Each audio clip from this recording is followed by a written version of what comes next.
అతడి గాడికి పెళ్ళై పిల్లలు కూడా ఉన్నారు. చక్కని సంసారం చూడముచ్చటగా సాగుతుంది. అంతా బాగుందనుకున్న సమయంలో బుద్ధి దారి తప్పింది.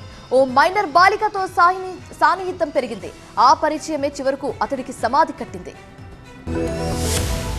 సంగారెడ్డి జిల్లాలో లారీ డ్రైవర్ అంగోత్ దశరథ్ హత్య కేసులో సంచలన విషయాలు వెలుగులోకి వచ్చాయి. తన కుమార్తెతో సన్నిహితంగా ఉంటున్నాడన్న కారణంతో ఆమె తండ్రే దశరథ్ను హత్య చేసినట్టు గుర్తించారు పోలీసులు. ప్రస్తుతం పోలీసుల అదుపులోనే ఉన్నాడు నిందితుడు.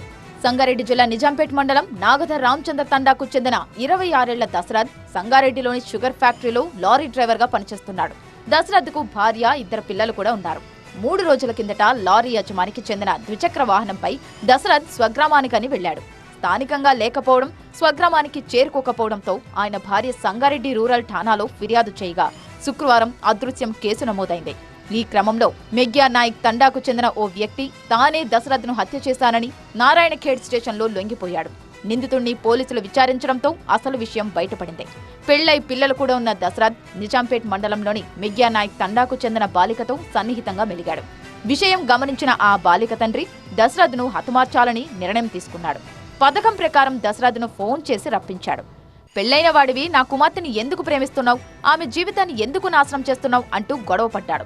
ఈ క్రమంలో కోపంతో దశరథ్ను బండరాయితో కొట్టి చంపాడు. అనంతరం పెట్రోల్ పోసి తగలబెట్టాడు. మృతదేహం పూర్తిగా కాలలేదని ముక్కలుగా నరికాడు. ఆ తర్వాత ముక్కలను వేరువేరు ప్రాంతాల్లో పారేశాడు. నిందితుడిని విచారించిన పోలీసులు అనంతరం మెగ్యా నాయక్ తండా శివార్లోని అటవీ ప్రాంతంలో మృతదేహాన్ని కాల్చిపడేసిన చోటుకు వెళ్లారు. మృతదేహానికి శవ పరీక్ష అనంతరం కుటుంబ సభ్యులకు అప్పగించారు. పిల్ల ఫోన్ చేసిందంట. ఫోన్ చేసి ఎట్లయినా నువ్వు రామని పిలిచిందంట. అయితే నేను ఈరోజు రాను, ఎల్లుండి వస్తా అని అన్నాడంట.